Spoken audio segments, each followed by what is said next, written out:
जननी जन्म सौख्यानां वर्धनी कुल संपदां पदवी पूर्व पुण्यानां लिख्यते जन्म पत्रिका गजाननं भूतगणादि सेविदं कवित्त जम्बो फलसार पक्षिदं उमासुदं शोक विनाश कारणं नमामि विघ्नेश्वर पादपङ्कजम् आदित्याय च सोमाय मंगलाय बुधाय च गुरु शुक्र शनिभ्यश्च राघवे केतवे நமஹ. உலகெங்கும் வாழக்கூடிய நெக்ஸ்ட் ஜென் நேயர்கள் அனைவருக்கும் வணக்கம். என்னுடைய ஆசீர்வாதங்கள். எல்லாரும் எப்படி இருக்கீங்க? நலமா இருப்பீங்கன்னு நம்புறேன். இன்றைய தினம் நாம் பார்க்கக்கூடியது ஆனி மாத ராசி பலன்கள். சூரிய பகவான் ஒரு ராசியிலிருந்து இன்னொரு ராசிக்கு செல்லக்கூடியது. அதாவது சித்திரை, வைகாசி, ஆனி, ஆடி, மேஷம், ரிஷபம், மிதுனம், கடகம். இப்ப மிதுன ராசிக்கு சூரியன் வரக்கூடியது அப்படின்னு சொல்லும் பொழுது ஆனி மாதம். ஸோ அந்த சூரியனை பேஸ் பண்ணி இப்போ இந்த ஆனி மாத ராசி பலன்கள்லாம் எப்படி இருக்கும், மற்ற கிரக அமைப்புகள்லாம் எப்படி இருக்கு. ஸோ இந்த ஆனி மாதத்துல 12 ராசிகளுக்கு என்னென்ன பிளஸ் என்னென்ன மைனஸ் எப்படி இருக்கும், என்ன பண்ணணும் அப்படிங்கிறத நம்ம பார்க்க போறோம். ஆனி மாதம் அப்படின்னு சொன்னாலே ஆனி திருமஞ்சனம், ஆனி மாதம் விசேஷமான மாதம். என்ன வீடு குடி போக மாட்டாங்க. ஆனி மாதம் பங்குனி மாதம்ல வீடு குடி போக மாட்டாங்க. சில இடங்களில் திருமணம் பண்ணுவாங்க, சில இடத்துல பண்ண மாட்டாங்க. விஷயம் தெரிந்தவங்களும் சில பேர் திருமணம் செய்ய மாட்டாங்க. ஆனி ஆடியெல்லாம் கிடையாது, ஆவணி மாதம் தான் அதோட. அப்படி இருக்கக்கூடிய காலகட்டத்தில் இந்த ஆனி மாத ராசி பலன்கள் யார் யாருக்கெல்லாம் நல்ல சிறப்பாக இருக்கு, யார் யாரெல்லாம் எச்சரிக்கையாக இருக்கணும் அது அப்படிங்கிறத நம்ம பார்க்க போகிறோம்.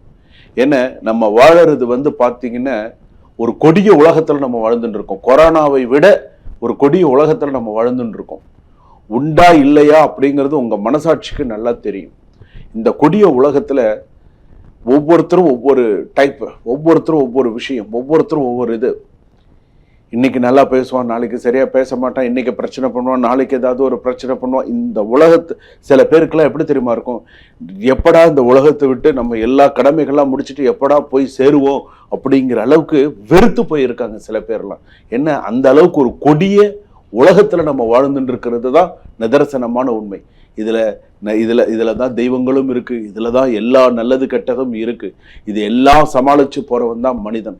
அதனால தான் ஆதி காலத்திலிருந்து இன்றைய தொன்று தொட்டு வரையில பஞ்சாங்கம், திதி, வார, நட்சத்திர, யோகஸ்ட கரணம் செய்வ அப்படின்னு சொல்லும்போது அந்த காலத்திலேருந்து இந்த காலம் வரைக்கும் ஒரு பஞ்சாங்கம் பார்த்து ஒரு நடவு பண்றதுல இருந்து, ஒரு பஞ்சாங்கம் பார்த்து ஒவ்வொரு விஷயங்கள் செய்யறதுல இருந்து எல்லாமே பண்ணிட்டு இருந்தாங்க. அப்ப இந்த தமிழ் மாத ஆணி மாத பலன்கள் அப்படின்னு சொல்லும்போது இந்த 12 ராசி, மேஷ ராசியிலிருந்து மீன ராசி வரைக்கும் எப்படி இருக்கும், என்னென்னலாம் செய்தால் நம்ம வாழ்க்கைக்கு சிறப்பு அப்படிங்கிறத நம்ம பார்க்க போறோம். என்னென்னலாம் பிளஸ் மைனஸ்ங்கிறத நம்ம பார்க்க போறோம். வாங்க வீடியோக்குள்ள போவோம். கடைசி வரைக்கும் ஸ்கிப் பண்ணாம பாருங்க. மேஷராசி நேயர்களே எப்படி இருக்கு ஒவ்வொரு இதுவா பார்க்கலாம். அஸ்வினி நட்சத்திரம் மேஷராசி, பரணி நட்சத்திரம் மேஷராசி, கிருத்திகை நட்சத்திரம் 1ஆம் பாதம் மேஷராசி. மேஷராசி அப்படின்னு சொல்லும் போது புதிய பொறுப்புகள் அலுவலகத்தில் தரப்படும். ஸோ நீங்க உங்களுடைய இப்ப நீங்க வேலையில இருக்கீங்க அப்படின்னு சொன்னா மேலதிகாரிகள் உங்க மேல நிறைய ஃபோக்கஸ் பண்ணுவாங்க. நீ என்ன பண்ற என்ன அது இந்த இப்ப நான் சொல்லக்கூடிய பலன் ஆண் பெண் இருபாலருக்கும் பொருந்தும். நீங்க என்ன பண்றீங்கன்றது அந்த ஃபோக்கஸ் உங்க பக்கம் ரொம்ப திரும்பும். ரொம்ப கொஞ்சம் கவனமா என்ன செய்யறோம் அப்படிங்கிறத யோசிச்சு வேலையில கொஞ்சம் நிதானிச்சு கரெக்டா பண்ணுங்க. வேலை மாற்றம் பற்றி சிந்தித்தால் அவசர முடிவு எடுக்க வேண்டாம். மேஷராசியை பொறுத்தளவுக்கு வேலையில அவசர முடிவு எடுக்காம நிதானித்து சில விஷயங்கள் நீங்க செஞ்சீங்க அப்படின்னு சொன்னா உங்களுக்கு சரியா வரும். அடுத்ததாக சில உங்களுடைய நீங்க வேலை செய்யக்கூடிய இடத்துல சக ஊழியர்கள் இருந்தாங்க அப்படின்னு சொல்லும்போது அவங்க கிட்ட தேவையற்ற வீண் விவாதங்களோ பேச்சுக்களோ வேண்டாம். என்ன அப்படி போனீங்கன்னா உங்களுக்கு நல்லது.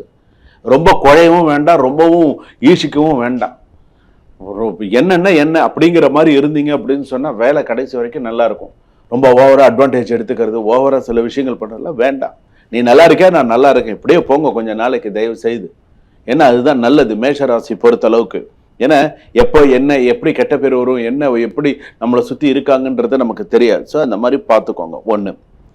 ரெண்டாவது, தொழில் விஷயத்துல கூட பார்த்தீங்கன்னா புதிய வாடிக்கையாளர்கள் அதிகரிக்க கூடுவார்கள். ஒண்ணு.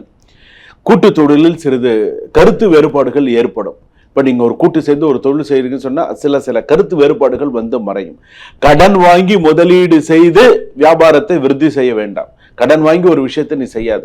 இருக்கிறத அழகா கொண்டு போ, அகலக்கால் வச்சு கொண்டு போகாத. ஆனி மாசமா இருக்கு, நிதானிச்சு போ. ஆன்லைன் சமூக வலைதள வியாபாரத்திற்கெல்லாம் இது ஒரு நல்ல காலம்னு சொல்லலாம். அடுத்தடுத்து இப்போ ஆன்லைன்ல சில பேர் இந்த பொருட்கள்ல விற்கிறாங்களே, அவங்களுக்குலாம் நல்ல காலங்கள் நல்ல விஷயங்கள் வந்துட்டு இருக்கு. ஸோ கவலைப்பட வேண்டாம். வருமானம் இருக்கும் மேஷராசி பொறுத்தளவுக்கு ஆனால் இதில் செலவுகளும் அதிகரிக்கும். வருமானம் இருக்கும், ஆனால் செலவுகளும் அதிகரிக்கக்கூடியதாக இருக்கும். வீடு குடும்ப தேவைகளுக்காக அதிகம் நீங்கள் ஓடுவீர்கள் அப்படின்னு இருக்கு. பழைய கடன் ஒன்றை அடைக்கக்கூடிய வாய்ப்பு இருக்கு. இப்ப நிறைய கடன் இருக்கு, அதுல ஒரு கடன் அடைக்கிறதுக்கான ஒரு 1/2 ஏதோ ஒரு விஷயத்த அடைச்சு ஒரு மூச்சு விடுற அளவுக்கு கொஞ்சம் நல்லா இருக்கும். முயற்சி எடுத்தீங்கன்னா கண்டிப்பா செய்யலாம். நண்பர்களுக்கு பெரிய கடன் தொகை கொடுப்பதை தவிர்க்கவும். பெரிய அளவுல நண்பர்களுக்குள்ள ஒரு பெரிய கடன் தொகை கொடுக்கறது, 2 லட்சம் 5 லட்சம் சும்மா நண்பர்கள் தான், உற்ற நண்பர்களா தான் இருப்பாங்க. நீங்க கொடுத்துருவீங்க, கேட்கும்போது கொடுக்கணும்ல. போனை சுவிட்ச் ஆஃப் பண்ணிட்டு ஊருக்கு போயிட்டா என்ன பண்ணுவீங்க? அந்த சூழ்நிலை வரும். ஸோ அதனால கொஞ்சம் கவனமா இருங்க. அதே போல காதல் உறவில் இருந்தவர்கள் உணர்ச்சி வசப்படாமல் பேச வேண்டாம். நீங்க ஒரு லவ்ல இருக்கீங்க, ஒரு சில விஷயத்துல இருக்கீங்கன்னு கவனமா இருங்க. திருமணமானவர்களுக்கு நல்ல திருமணமாகாதவர்களுக்கு நல்ல வரன் அமையக்கூடிய வாய்ப்பு உண்டு. நல்ல வரன்கள் வரும், பேசலாம், பேசி முடிச்சு வச்சுக்கலாம். ஸோ எப்போ அந்த கல்யாண நேரம் வரும்போது கல்யாணம் பண்ணலாம். திருமண பேச்சுவார்த்தைகள் முன்னேற்றத்தை தரும். ஸோ ஓகே, ஓரளவுக்கு நம்ம பேசிக்கலாம், செஞ்சுக்கலாம் அப்படிங்கிற அளவுக்கு ஓரளவுக்கு சில விஷயங்கள் வரும். கணவன் மனைவி உறவில் புரிதல் அதிகரிக்கும். அண்டர்ஸ்டாண்டிங் இருந்தால் தான் கணவன் மனைவி. அண்டர்ஸ்டாண்டிங் இல்லைன்னு சொன்னால் தே ஆர் 0. ஸோ அந்த அண்டர்ஸ்டாண்டிங்கோட கடைசி வரைக்கும் கொண்டு போனீங்க அப்படின்னு சொன்னால் லைஃப் நல்லா இருக்கும். மாணவ மாணவிகள் படிப்பில் இன்னும் கொஞ்சம் எக்ஸ்ட்ரா கான்சென்ட்ரேட் பண்ணி படிக்கணும். சமூக வலைதளங்களில் நீங்கள் உங்களோட கான்சென்ட்ரேட் பண்ணாதீங்க. படிக்க வேண்டிய வயசுல படிப்பை நிறைய கான்சென்ட்ரேட் பண்ணுங்க. இப்போ நான் காலேஜ் போனவங்களுக்கு நான் ஒன்றும் சொல்ல முடியாது. காலேஜ் எல்லாம் நல்லா படிப்பாங்க, எல்லாம் பண்ணுவாங்க. இந்த 10th +1 +2 படிக்கிற ஸ்டூடெண்ட்ஸ்க்கு மட்டும் நான் சொல்றேன், இந்த ஸ்டூடெண்ட்ஸ் எல்லாம் நீங்கள் ரொம்ப கவனமாக படிங்க, கவனமாக இருங்க. ஏன்னா சில நேரங்களில் வந்து பார்த்தீங்கன்னா அன்வான்ட் சில பர்சன்ஸ் எல்லாம் வந்து இப்பெல்லாம் பார்த்தீங்கன்னா பல ஸ்கூல் வாசல்ல தேவடு காத்துட்டு இருப்பான். எப்படா அந்த பொண்ணு வெளியில் வரும் அப்படி தேவடு காத்துட்டு இருப்பான். இப்போ நான் சொல்றதுக்கே இல்லை, நேத்தி கூட நான் அந்த ஒரு சம்பவத்தை பார்த்தேன். இதெல்லாம் அழிவுக்கு ஆரம்பம்னு பேர். ஸோ அதனால சில விஷயத்துல நீங்கள்லாம் கவனமா இருங்க. பெண் குழந்தைகள் தயவு செய்து படிக்கிறதுல கான்சென்ட்ரேட் பண்ணுங்க. சில இந்த மாதிரியான சில ஜந்துக்கள்லாம் வாசல்ல நாய் மாதிரி நின்றுட்டு தான் இருக்கும். ஆனா அதெல்லாம் நீங்க பொருட்படுத்தாம படிப்புல மட்டுமே கான்சென்ட்ரேட் பண்ணினீங்க அப்படின்னு சொன்னால் சிறப்பு. நிலம் அல்லது வீடு வாங்கும் யோகம் சிலருக்கு அதிகமா வரும். அதுக்குண்டான பேச்சுவார்த்தைகள் எடுக்கலாம். கலைத்துறையில இருப்பவர்களுக்கெல்லாம் நல்ல சிறப்பான ஒரு வாய்ப்புகள் வரும். பொலிட்டீஷியன்ஸுக்கெல்லாம் நிறைய மரியாதைகள் நிறைய கிடைக்கக்கூடிய வாய்ப்புகள் உண்டு. தலைவலி, கண் சோர்வு, ரத்த அழுத்தம் போன்றவற்றில் கவனம் செலுத்தவும். நீங்க கவனமா இருக்க வேண்டிய நாட்கள் அப்படின்னு சொன்னா ஜூன் 19 கவனமா இருக்கணும், ஜூன் 28 கவனமா இருக்கணும், ஜூலை 26 அதாவது மன்னிக்கணும் ஜூலை அதாவது 10/7/2026. ஸோ இந்த நாட்கள்லாம் நீங்க கவனமா இருக்க வேண்டிய நாட்கள். ஏன்னா இது ஒரு மாதத்திற்கான ராசி பலன்கள். ஸோ இந்த நாள்ல நீங்க கரெக்டா கவனமா இருக்கணும் அப்படின்னு சொல்லியிருக்கு.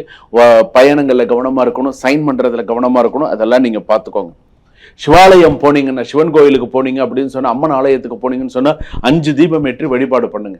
விநாயகருக்கு ஒரு தீபம், முருகனுக்கு ஒரு தீபம், சுவாமி அம்பாளுக்கு ஒரு தீபம், நந்தியம்பெருமானுக்கு ஒரு தீபம், 5 தீபம் இந்த ஆணி மாசத்துல தீபம் ஏற்றி வழிபாடு செய்தால் உங்கள் ராசிக்கு நீங்க சிறப்பா இருப்பீங்க.